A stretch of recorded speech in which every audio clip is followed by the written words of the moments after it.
해부학으로 요가를 이해하다 바른 몸쓰임을 위한 요가 해부학 시간의 백승현입니다.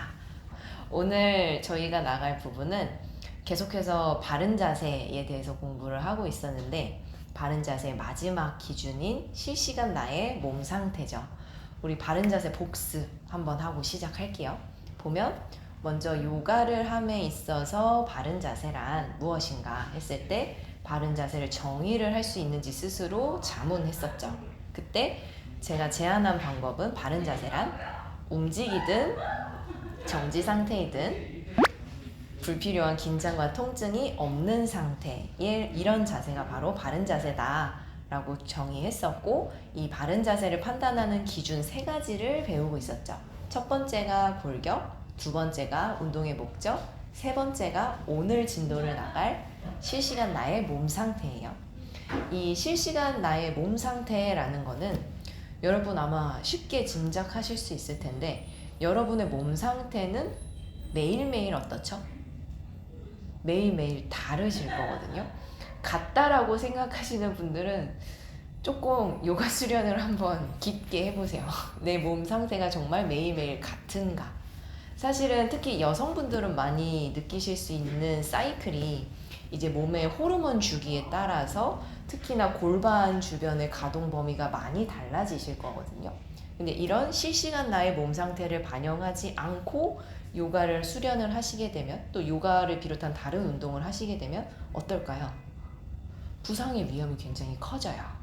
내가 내 몸을 스스로 인지하지 못하고 가동 범위를 확 쓴다던가, 아니면 평소보다 근력을 확 쓴다던가 하면 몸에 데미지가 오는 거죠. 그래서 어떤 자세를 하시든지 실시간 나의 몸 상태를 알아차림이라고 할게요. 몸을 알아차리는 것, 몸의 상태가 어떤지를 인지하는 것이 항상 필요하고, 그게 있을 때 요가와 요가가 아닌 것이 구분이 될 수 있어요.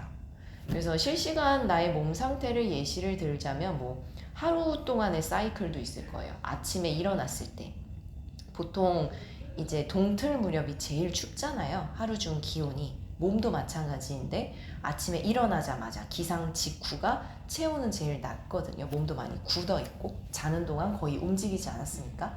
그래서 이런 굳어 있고 체온이 낮은 때의 몸 상태와 저녁에 이제 일상을 다 하시고 몸이 다 풀려 있을 때의 몸 상태 다르겠죠.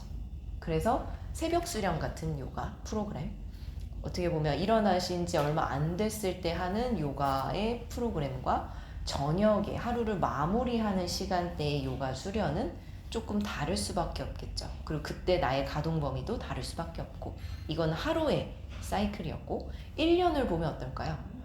1년을 보면 사실 날씨가 추울 때는 우리가 뒷부분에서도 배우겠지만 결합 조직이라고 해서 근육이나 근막, 힘줄 이런 것들이 다 약간 굳어 있고요. 말랑말랑한 상태가 아니에요. 쉽게 얘기해서.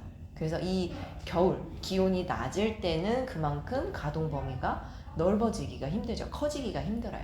반면에 여름은 어떻죠? 여름은 가만히 있어도 땀이 나죠. 더워요. 그만큼 결합 조직이 많이 이완되어 있고 잘 늘어날 준비가 되어 있는 시기인 거죠.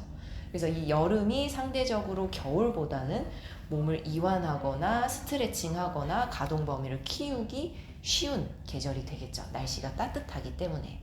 나라로 보면 어떨까요?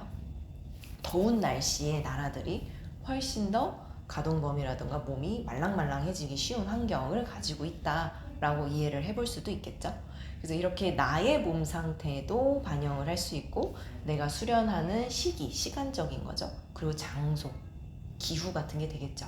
이런 것들을 잘 고려해서 모든 걸 반영한 수련이 됐을 때 바른 자세가 될 수 있다. 만약에 오늘 나의 몸 상태를 봐서 가동 범위가 잘 나오지 않는데 그걸 무리해서 내려갔다 라고 하면 요거는 바르지 않은 자세다 라고 판단을 할 거고요. 혹은 가동 범위를 좀 적게 쓰더라도 내 몸의 상태에 맞춰서 실시간 나의 몸 상태를 반영한 자세를 했다 라고 하면 요거는 바른 자세라고 볼 거죠. 그래서 요가를 하실 때, 요가 동작을 할 때 무엇이 바른 자세인가, 나는 요가를 이 자세를 어떻게 티칭할 건가에 대한 기준은 다양하게 있을 텐데, 그 다양한 기준 중에 3가지를 알려드린 거예요. 골격에 기인했는지, 골격에 바탕을 두고 있는지, 두 번째는 운동의 목적을 고려했는지, 운동의 목적에는 효율과 기회 비용이 들어갔었죠. 마지막 세 번째가 실시간 나의 몸 상태였어요. 알아차림이 있는가 없는가. 그래서 요가를 하실 때, 또 요가를 티칭을 할 때 이 세 가지를 기준으로 삼아서 바른 자세인지 아닌지를 판단하는 연습을 앞으로도 계속 해보도록 할게요. 오늘 영상은 여기까지 하고요. 또 다음 시간에 다른 주제로 만나보도록 할게요. 다음 시간에도 계속해서 이 책에 있는 내용 다루겠습니다. 안녕.